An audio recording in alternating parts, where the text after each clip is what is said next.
अज्ञानतिमिरान्धस्य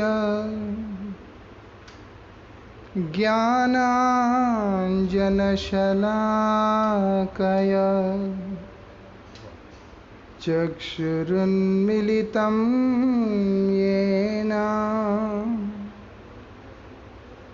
तस्मै श्री गुरवे नमः। नमः ॐ विष्णुपादाय श्रीगौरप्रियमूर्तये श्रीमते भक्तिवल्लभा तीर्थगोस्वामिने नमः। पतित पावन परम करुणामय परमाराध्यतम श्रील गुरुदेव नित्य लीला प्रविष्टों विष्णुपाद परमहंस परिव्राजकाचार्य अष्टोत्तर शतश्री श्रीमद श्रील भक्ति वल्लभ तीर्थ गोस्वामी महाराज जी के श्रीपाद पद्म में असंख्य कोटि साष्टांग दंडवत प्रणाम करते हुए उनकी अहेतु की कृपा प्रार्थना करता। परमाराध्य शिक्षा गुरु नित्य लीला प्रविष्टों विष्णुपाद श्री श्रीमद शिल भक्ति विज्ञान भारती गोस्वामी महाराज जी एवं शिल भक्ति निकेतन तुर्याश्रमी गोस्वामी महाराज जी के श्रीपाद पद्म में असंख्य कोटि साष्टांग दंडवत प्रणाम करते हुए उनकी अहेतु की कृपा प्रार्थना करता। परमाराध्य शिल गुरुपाद पद्म की असीम अनुकंपा से हमारे भाग्य के अंदर भगवत चर्चा का करने का सुअवसर प्राप्त हो रहा है। ये गुरु कृपा है, परंपरा का कृपा है, जिससे हम इतने विस्तार रूप से साधु प्रवृत्ति के बारे में समझने का लाभ उठा पा रहे हैं। यहाँ पर बताया कि किस प्रकार से एक विरक्त व्यक्ति को, एक गृह त्यागी व्यक्ति को आचरण रखना चाहिए, किस प्रकार का अभ्यास, क्योंकि भगवान बताते हैं भगवत गीता के अंदर एक साधक के लिए अभ्यास और वैराग्य दोनों ही बहुत ही अत्यंत आवश्यक अंग है उसके साधना के। अगर वो अभ्यास नहीं करेगा तो कभी भी अपने आप को निग्रह नहीं कर पाएगा, मन को निग्रह नहीं कर पाएगा। मन को निग्रह नहीं कर पाना मतलब मन जिस दुष्प्रवृत्तियों के बीच में उलझ कर चल रहा है उससे उसको सद्प्रवृत्ति की तरफ उन्मुख कर पाना, वो उसके लिए नहीं हो पाएगा। साधु वृत्ति अपने अंदर लाने के लिए संभव नहीं हो पाएगा। साधु जीवन को अपनाना उसके लिए कठिन हो जाएगा। उसके लिए उसके अंदर अभ्यास और वैराग्य ये अत्यंत आवश्यक अंग होते हैं। अभ्यास से ही वैराग्य आता है और वैराग्य से ही अभ्यास का परिपक्वता आता है। परमाराध्य श्री परम गुरु महाराज जी इसीलिए वैराग्य का वास्तविक एक अर्थ हम लोगों को बतलाते हैं, विशेष रूप से होता है। इसीलिए ये अभ्यास भी भक्ति का अंग होता है, साधु जीवन का अंग होता है, जो यहाँ पर बतलाया जा रहा है। इसलिए वैरागी व्यक्ति को धन जन इत्यादि के पीछे जाना वो शास्त्र सम्मत नहीं है, शास्त्र के अंदर स्वीकृत नहीं है। उस विषय में हम लोगों ने कल श्रवण किया, किस प्रकार से संग्रह वृत्ति इत्यादि व्यक्ति को दूषित करता है, उसकी प्रवृत्तियों को मलिन कर देता है। और साथ ही हमने ये भी सुना कि विषय संग वो कितना ज़्यादा खराब होता है। स्त्री संग इत्यादि एक विरक्त के लिए वास्तविकता में उसके साधन के लिए बहुत हानिकारक होता है। इसीलिए बोलते हैं कि कभी भी स्त्री संग में नहीं जाना है। श्री चैतन्य महाप्रभु स्वयं एक दासी के द्वारा गीत गोविंद का उच्चारण को सुनकर इतने विभोर हो जाते हैं, इतने प्रेम के आवेश में आ जाते हैं, वो चिंतन ही नहीं कर पाते, वो विचार नहीं कर पाते क्या हो रहा है। वो शब्द जहाँ से आ रहा है उस दिशा में दौड़ने लगते हैं। बड़े ही कंटक पथ था, सब कुछ था, लेकिन फिर भी महाप्रभु किसी चीज़ का परवाह ना कर महाप्रभु के साथ में गोविंद वापस लौट के चले जाते हैं। लेकिन गोविंद से यही बात को कहते कि गोविंद आज तुमने मेरे प्राणों की रक्षा की है, अगर मैं उनका स्पर्श करता तो फिर तो मेरा जीवन निर्वाह नहीं हो पाता, मैं जीवित नहीं रह पाता, मुझे अपने प्राणों का आहुति देना पड़ता। तो इसीलिए आचरण करके दिखाया। ये बड़ी आवश्यक चीज है। जब एक विरक्त होता है, एक त्यागी होता है, एक वैरागी होता है, उसको कभी भी प्रकृति दर्शन, प्रकृति स्पर्शन, प्रकृति चिंतन आदि क्रियाओं को नहीं करना चाहिए। ये उसके अंदर कभी भी साधु प्रवृत्ति को नहीं आने देता है, वो ठीक नहीं होता। और इतना ही नहीं, भोग और विलासिताओं से भी बहुत ज़्यादा दूर रहना पड़ता है। उसको भोग करने का कोई भी अधिकार नहीं होता। भोग करने पर उसकी वृत्तियों के अंदर साधुता नहीं आ सकता है, वो कृष्णोन्मुख नहीं हो सकता। जहाँ जो भोगी होता है उसके जीवन में योग नहीं हो सकता, मिलन नहीं हो सकता। इसीलिए श्री चैतन्य महाप्रभु ने स्वयं आचरण करके इस चीज़ को भी हम लोगों को दर्शाया। श्री चैतन्य महाप्रभु क्या करते हैं? श्री चैतन्य महाप्रभु के साथ में गोविंद रहते हैं और श्री चैतन्य महाप्रभु को बहुत स्नेह करते हैं जगदानंद पंडित। और जगदानंद पंडित सब समय चिंतन करते हैं कि महाप्रभु को किस प्रकार से हम सुविधा प्रदान कर सके, महाप्रभु को किस प्रकार से हम अच्छा सा सेवा कर सके, इसका चिंतन में सब समय रहते हैं। एक बार तेल भी लेकर के आया, बहुत सुंदर तेल लेकर के आया महाप्रभु के लिए। महाप्रभु बोलते हैं वैरागी तो इस तरह के काम करते नहीं। क्रोधित होकर जगदानंद ने वो तेल का मटके को फोड़ ही दिया पूरा। इस तरीके का प्रेम है उनका। वो पॉजिटिव हो जाते हैं, वो चाहते हैं कि महाप्रभु हर चीज़ को उनके लिए आरामदायक हो, महाप्रभु के लिए सुखकर हो, उनको अच्छा लगे।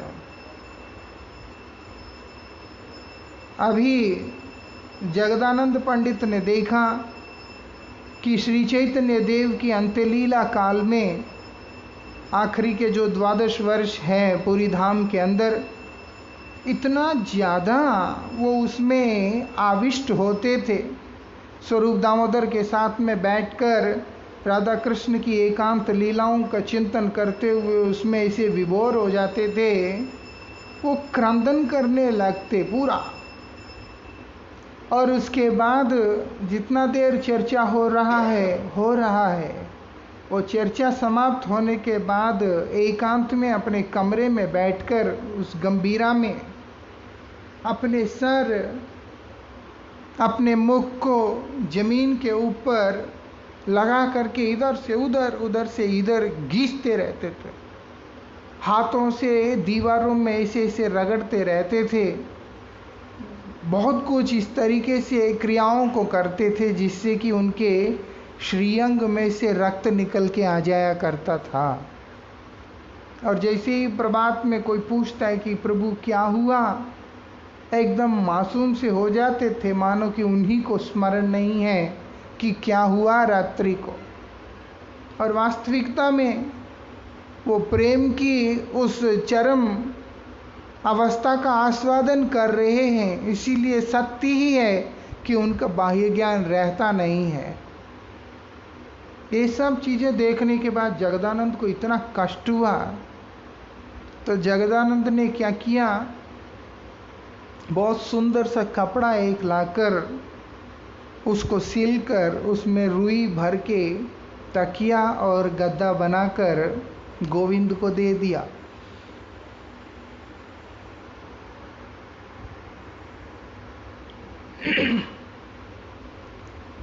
बहुत सुंदर गद्दा और तकिया बनाकर गोविंद को दे दिया।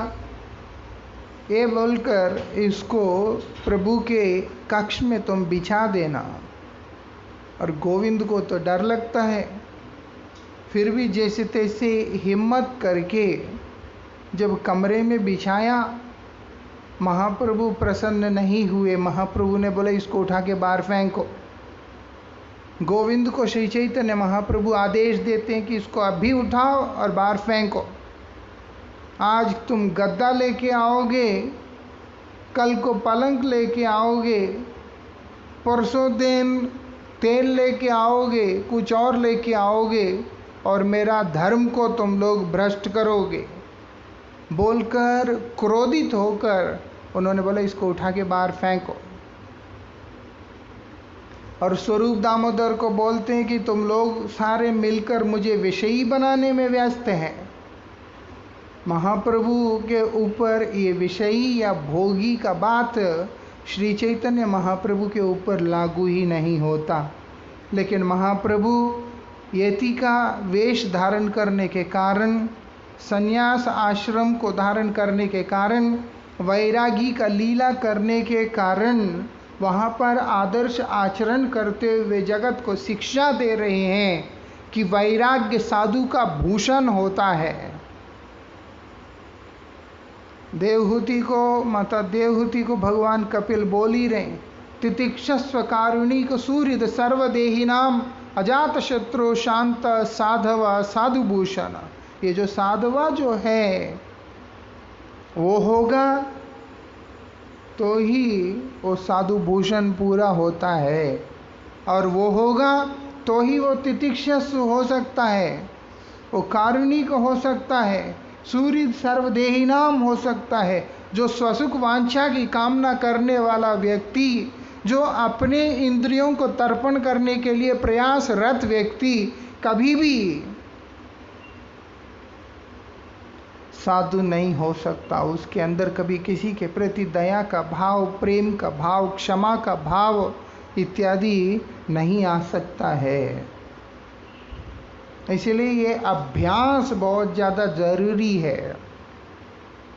ये वैराग्य का जो अभ्यास अपने अंदर साधुता लाने के लिए, तो जो महाप्रभु स्वरूप दामोदर को डांट के बोल रहे हैं कि तुम लोग हमें विषयी बनाने का कोशिश मत करो, क्योंकि समय समय पर जगदानंद और स्वरूप दामोदर ये लोग कुछ ना कुछ करके महाप्रभु को कैसे हम लोग अच्छा सेवा करें, वो चाहे खाने पीने का हो, रहन सहन का हो, हर चीज़ का हो, कोशिश करते रहते हैं हमेशा। आज गद्दा ले आए तो महाप्रभु बोलते इसको बाहर फेंको। तो फिर क्या करें? स्वरूप दामोदर के साथ में जगदानंद ने खूब विचार किया करके केले के पत्ते लेके आए और उनको अपने नाखून से चीर कर बिल्कुल बारीक बारीक बनाकर उससे चटाई की तरह बनाकर उसको श्री चैतन्य महाप्रभु को अर्पण किया। महाप्रभु उसको भी नकारने लगे थे, बोलते कि ये भी नहीं। बोलते हैं जीवन निर्वाह के लिए भोजन करना चाहिए, जीवन निर्वाह के लिए भोजन करना चाहिए, और शयन भी विलासिता के साथ में नहीं करना चाहिए। भूमि में शयन करना चाहिए, जमीन में ही सोना चाहिए। इसीलिए ये सब हमारे लिए ठीक नहीं है। फिर भी जोर जबरदस्ती करके मनाने पर सिर्फ उस केले पत्तों से बना हुआ जो चटाई था उस पे सोने के लिए श्री चैतन्य देव ने स्वीकार किया था। ऐसी पराकाष्ठा का जो वैराग्य आचरण उन्होंने अपने जीवन में करके जगत को शिक्षा दिया। इतना ही नहीं, सनातन गोस्वामी जिस समय एक कंबल लेकर के आए हैं उनके बहनोई के द्वारा दिया हुआ, इतने विरक्त होने के बाद भी सनातन गोस्वामी तपन मिश्र से एक वस्त्र मांगकर उसके 2 टुकड़े करके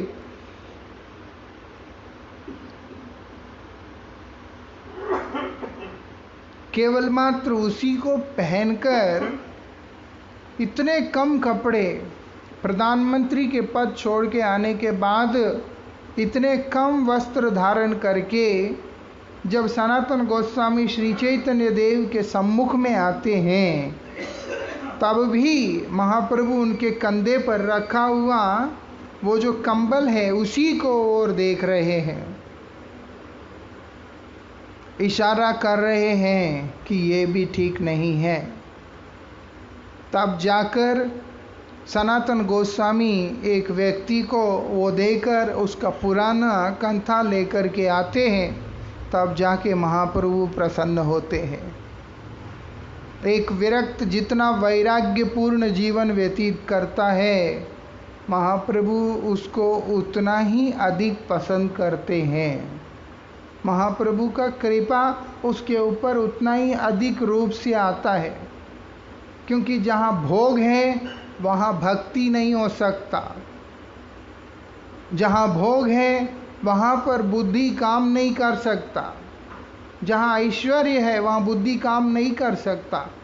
इसीलिए विरक्त का बुद्धि तीक्ष्ण होना जरूरी है, क्योंकि विरक्त अपने उस विचारों से, अपने बुद्धि से हमेशा कृष्णानुसंधान प्रक्रिया को ही गुरुत्व देता रहता है। इसलिए बोलते अतएव माया मोह छाड़ी बुद्धिमान। जो बुद्धिमान व्यक्ति होगा वो माया मोह को छोड़कर, अगर बुद्धिहीन होगा वो माया मोह को नहीं छोड़ सकता है। बुद्धिहीन कौन होता है? जो भोगों में फंसा हुआ व्यक्ति होता है। भोगोन्मुख व्यक्ति के अंदर बुद्धि नहीं होता। भोगोन्मुख व्यक्ति के अंदर मोहग्रस्त रहता है, माया के द्वारा ग्रस्त रहता है। ऐसे जो व्यक्ति, उसका अंदर बुद्धि, उसका काम नहीं करता। इसीलिए बोलते बुद्धिमान जन जो है, एक बुद्धिमान व्यक्ति वो क्या करेगा? बोलते नित्य तत्व कृष्ण भक्ति। वो बोलते कृष्ण भक्ति जो कि नित्य तत्व है उसका अनुसंधान करता है, उसका खोज करता है और उसी को प्राप्त करता है। उसी के ऊपर प्रतिष्ठित होकर के अपने जीवन को कृष्णमयी बना लेता है। कृष्ण सेवा उसका जीवन ऐसे वो व्यक्ति बना लेता है, और वही वास्तविकता में साधु होता है। साधु जीवन मतलब भक्त जीवन। इसीलिए ये बात यहाँ पर समझना बहुत ज़्यादा हम लोगों को अनिवार्य है कि हम लोगों को विलासिता में नहीं रहना चाहिए। एक विरक्त को स्थानासक्त होकर नहीं रहना चाहिए, उसको एक स्थान में आसक्त होकर नहीं रहना चाहिए।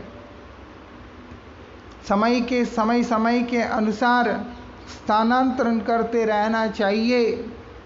इसका मतलब अगर हम लोग स्थानांतरण करने जाएं, कहाँ जाएंगे हम?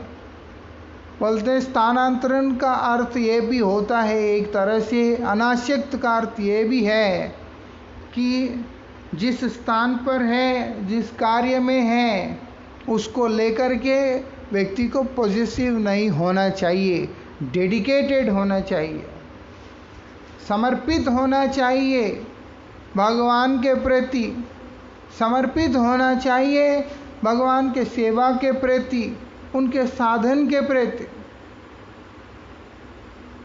वो मुख्य उद्देश्य होता है।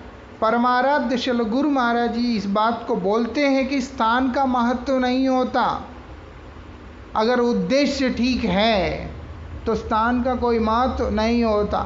वर्तमान समय के अंदर पूर्व काल की तरह साधु जब स्वच्छंद विचरण करने लगते थे, जिस प्रकार से उन्हें आदर सम्मान आदि प्राप्त हुआ करता था, उनके साधना के लिए अनुकूल परिवेश उनको प्राप्त हुआ करता था, वर्तमान में ऐसी स्थिति ना होने के कारण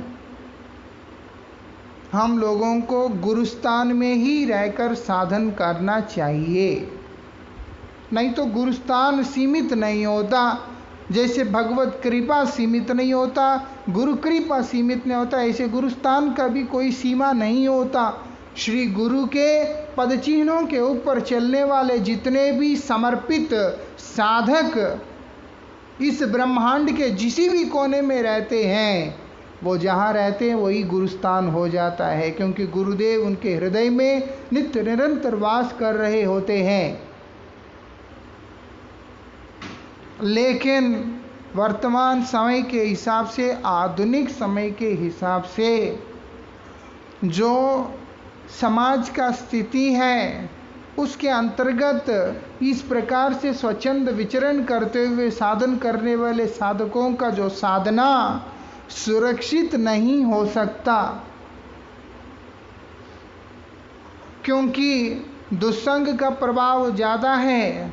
इस कारण से वो लोग पतित होने का भी संभावना है।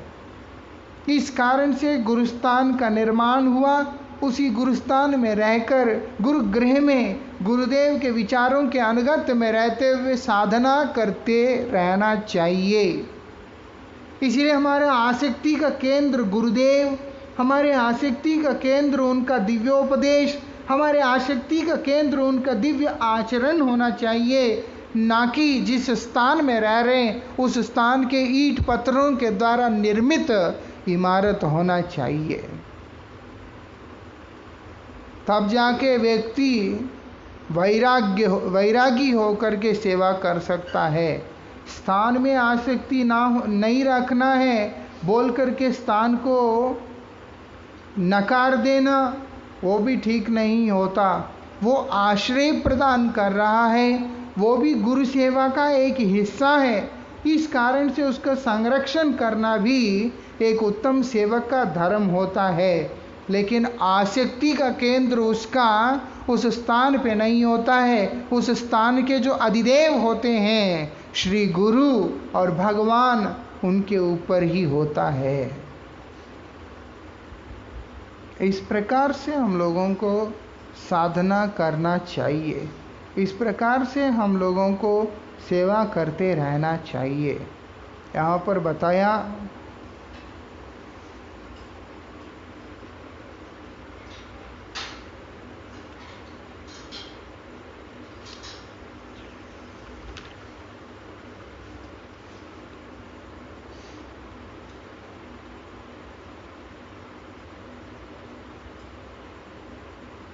भगवान का सात्विक सेवा क्या है।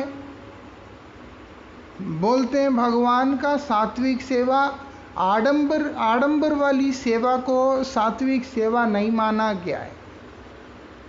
आडंबर वाली जो सेवा है वो सात्विक सेवा नहीं है कि हम लोग बहुत तामझाम कर लिया, बहुत कुछ कर लिया, ये सब आडंबर है।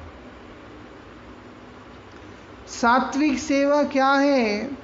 वो बोलते भगवान के पाद पद्म में तुलसी चंदन अर्पण करना, और भगवान को एक लोटा जल आदि प्राप्त करना, प्रदान करना। जैसे अद्वैताचार्य जी महाराज ने सेवा किया, अद्वैताचार्य ने सेवा किया गंगा जी के जल अर्पण करके, और उसके बाद तुलसी पत्र अर्पण करके हुंकारते हुए भगवान का नाम उच्चारण करते हुए उन्होंने सेवा किया। बोलते यही सात्विक सेवा है, भगवान का सेवा। उनको भोग इत्यादि देना, उनके सम्मुख में बैठकर कीर्तन आदि करना, उनके आगे बैठकर हरिचर्चा करना, यही सब सात्विक सेवा के अंतर्गत आता है। इसीलिए जितने भी शुद्ध भक्त हुए हैं वो लोगों ने बहुत सारे तामझाम का व्यवस्था नहीं किया। जैसे लोकनाथ गोस्वामी हैं, अपने झोली के अंदर ही राधा विनोदी लाल जी के जो विग्रह है उनको उसी में बिठाकर झोली में उसको गले में लटकाकर व्रज में भ्रमण करते रहते थे। और उसके बाद जिस स्थान में पहुँचे वहाँ मधुकरी इत्यादि करके जो भी वस्तु द्रव्यों को बनाकर वो उनको भोग देकर उसी अवशेष को ग्रहण किया करते थे। इसी तरीक़ा से रखते थे, पत्तों का शैया बनाकर उसी में उनको सुलाया करते थे। इस प्रकार का सेवा, मतलब ऐश्वर्यमयी भाव को गुरुत्व नहीं देते थे, वहाँ पर केवल माधुर्यमयी सेवा का ही भाव रहता था। वो वहाँ पर कीर्तन गाकर भगवान को रिझाते थे। सनातन गोस्वामी ने जिस प्रकार से किया वो सात्विक सेवा है। कई जगह पे ऐसा होता है, सूखा बनाना है, रसा बनाना है, ये बनाना है, वो बनाना है, बहुत सारे नियम जैसे रखकर उन नियमों के अंतर्गत कोई जगह जहाँ पर व्यवस्था ऐसा होता नहीं है वो कुछ भी तरीक़ा से बना देते हैं फिर, क्योंकि ये सारी चीज़ें बनाना ही बनाना है। और आखिर में ऐसा होता है खाने वाले को ही स्वाद नहीं आता उसमें से। अगर जो प्रसाद ग्रहण करने वाला व्यक्ति उसी को स्वाद नहीं आ रहा तो भगवान को उन पदार्थों में स्वाद कहाँ से आता है? क्योंकि वहाँ पर नियम प्रधान है, प्रीति प्रधान नहीं है, सेवा प्रधान नहीं है। इसीलिए ऐसे अनर्थ होते रहते हैं। सात्विक सेवा मतलब प्रीति सेवा। तुम्हारे जो सामर्थ्य है उस सामर्थ्य के अनुसार तुम भगवान की सेवा करो। जितना तुम्हारे में सामर्थ्य है उतनी सामर्थ्य के अनुसार तुम भगवान की सेवा करो, उसी से भगवान प्रसन्न हो जाते। भगवान भगवत गीता में बोलते पत्रम पुष्पम फलम तोयम यो मय भक्त्या प्रयश्चति करके। मेरा भक्त अगर मुझसे प्रीति करके अगर कोई पत्ता खिला देता, मुझे अर्पण कर देता है, एक फूल अर्पण कर देता है, जल अर्पण कर देता है, कुछ भी अर्पण कर देता है, फल अर्पण कर देता, मैं उसी को ग्रहण कर लेता हूँ। कितना विचित्र बात है भगवान का, कितना अद्भुत बात है गोविंद का। अगर हम चिंतन करके देखें, गोविंद कविराज का भाई श्री रामचंद्र कविराज जी महाराज जिस समय गोविंद कविराज के बागान में जाकर वो सुंदर सुंदर पुष्पों को देखते हैं, उनके हृदय के अंदर भाव आया कि इन पुष्पों को मैं अपने नाथ अपने प्रभु के पादपद्म में अर्पण करूं, लेकिन संकोच के कारण मन ही मन अर्पण कर देते हैं। मन ही मन अर्पण कर देते, चयन नहीं करते, उनको तोड़ते नहीं हैं, मन ही मन अर्पण कर देते। और जिस समय पूजा करने के लिए गोविंद कविराज उन पुष्पों को चयन करके अपनी आराध्या आद्य शक्ति महामाया माता के श्रीचरण में अर्पण करने जाते हैं, माता वहाँ प्रकट होकर गोविंद कविराज के हाथ से उन पुष्पों को लेकर अपने मस्तक पे धारण करती है। कहती कि गोविंद ये पुष्प मेरे चरणों में चढ़ने के लिए नहीं है, ये मेरे मस्तक पे धारण करने के लिए हैं। क्यों? क्योंकि तुम्हारे भाई ने मानसिक रूप से इन तमाम पुष्पों को मेरे आराध्य देव गोविंद के श्री चरणों में समर्पित कर दिया था। गीता जी में भगवान बोलते हैं पत्रम पुष्पम फलम तोयम, कुछ भी अर्पण कर दो तुम भक्ति के साथ में, मैं उसी को ग्रहण कर लेता हूँ। यहाँ तक कि मनोमयी सेवा के अंदर मानसिक सेवा से भी एक उत्तम श्रेणी का भक्त जब भगवान को कुछ भी अर्पण करता है, भगवान उसको भी प्रसन्नता के साथ में स्वीकार कर लेते हैं। वही सात्विक सेवा है। भगवान की सेवा करने के लिए आडंबर तामझाम की जरूरत नहीं होता, केवल प्रीति की जरूरत होता है। अगर प्रेम है तो सब कुछ है। और साथ ही अगर हम विचार करके देखते हैं विदुरानी का, यहाँ पर भगवान बोल रहे हैं फलम, विदुरानी माता विदुरानी के पास कोई भी फल नहीं है। उन्होंने क्या अर्पण किया? छिलका अर्पण किया। और भगवान छिलके को भी खा रहे हैं। सेब संतरे का छिलका नहीं है, केले का छिलका है, उसको भी भगवान बड़े ही प्रेम से भोजन कर रहे हैं। यहाँ पर ये बता दिया सात्विक भाव से सेवा होना चाहिए, आडंबर की आवश्यकता नहीं होता।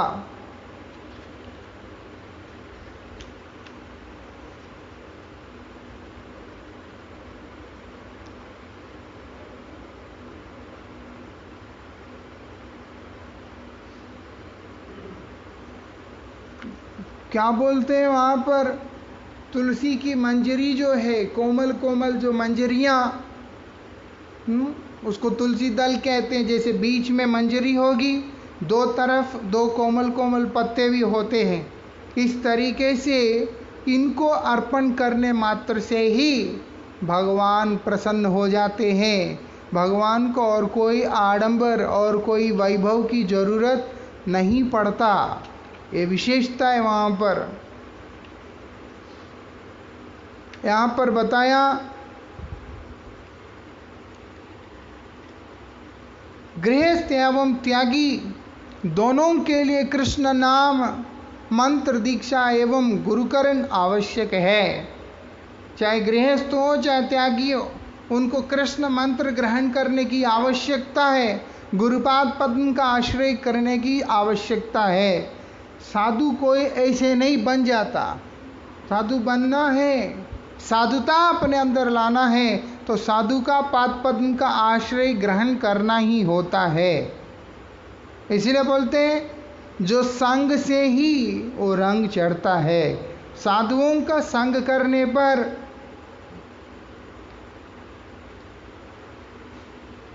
बंद करना, 40 हो गया। तो इसीलिए गृहस्थ एवं गृह त्यागी जो वैष्णव होते भक्त होते हैं, साधु बनना होता है, जिन्होंने उन लोगों के लिए परम कर्तव्य होता है कि वो लोगों को साधुओं के पाद पद्म का आश्रय ग्रहण करना है। उसके विषय में हम लोग कल श्रवण करेंगे। वंशा कल्पतरुभ्यश्च कृपा सिंधुभ्येव च पतितानां पावनेभ्यो वैष्णवेभ्यो नमो नमः।